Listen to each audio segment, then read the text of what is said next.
Hello, friend. Allow me to use 5 minutes of your tell you a brief history about the World War I. Most people think World War I began simply because a prince was assassinated, but the truth goes far deeper.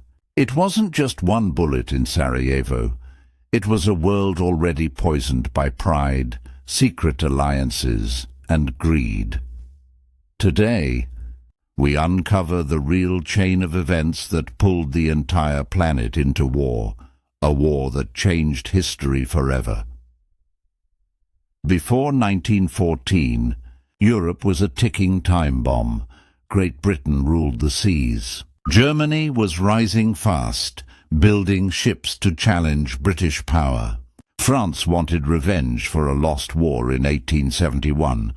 Austria-Hungary was terrified of falling apart, and Russia, vast and powerful, saw itself as the protector of all Slavic peoples. Each empire was armed to the teeth. Each one believed they were chosen to dominate the century. Behind the scenes, secret treaties promised that if one nation went to war, others would follow, a deadly web of loyalty that would soon pull the world into chaos. On June 28, 1914, Archduke Franz Ferdinand, heir to the Austro-Hungarian throne, visited Sarajevo.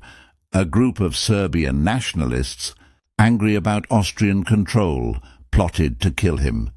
Several attempts failed, but later that day, by pure chance, one of the assassins, Gavrilo Princip, saw the Archduke's car stop in front of him. He fired 2 shots. The world thought this was the cause of the war, but in truth, this was just the match that lit the powder keg. Austria blamed Serbia and demanded impossible terms. Serbia accepted most, but not all. Austria declared war on Serbia. Russia stepped in to defend Serbia. Germany promised to defend Austria. France sided with Russia. Britain hesitated. But when Germany invaded Belgium to reach France, Britain joined the fight.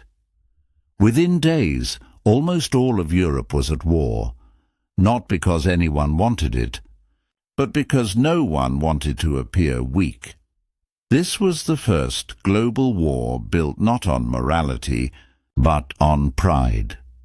Behind every public speech of honor and duty were private motives. Germany wanted colonies and respect. Britain wanted to crush its rival. France wanted revenge. Russia wanted control over the Balkans, and Austria-Hungary wanted to prove it still mattered. Even bankers and weapon manufacturers saw profit in war. It wasn't just nations fighting. It was industries competing for dominance. Millions of soldiers were told they were fighting for freedom, but freedom was the last thing on the minds of the powerful.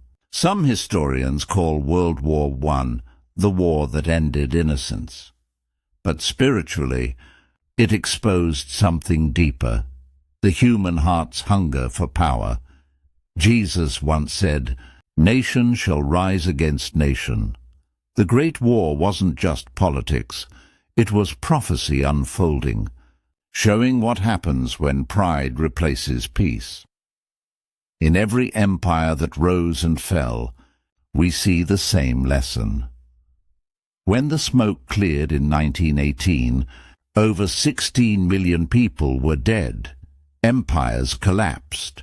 New nations were born, and yet the seeds of another, even greater war had already been planted, because the same pride, the same hatred, the same greed remained.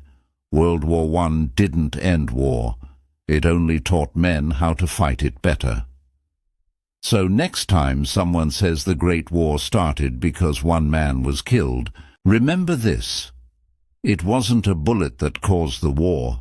It was the hearts of men, and until that changes, history will keep repeating itself.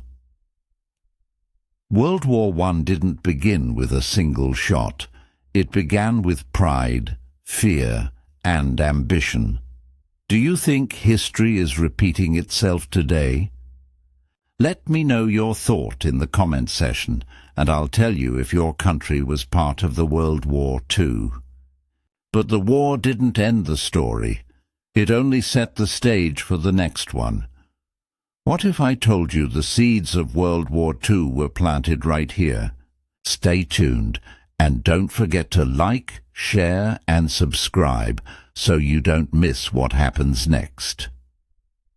Without humility, humanity destroys itself.